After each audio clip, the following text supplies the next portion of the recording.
Mind-altering mechanism is based on a subliminal carrier technology called silent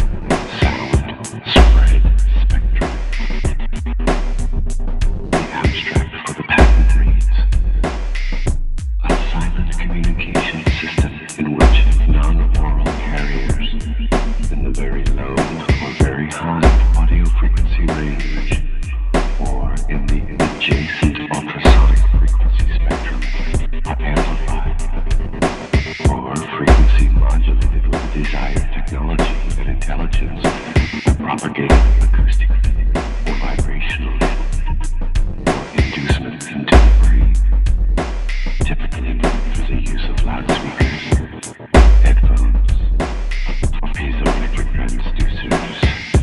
The modulated carriers may be transmitted directly in real time or may be conveniently recorded and stored on mechanical, magnetic, or optical media for delayed or repeated transmission to the listener.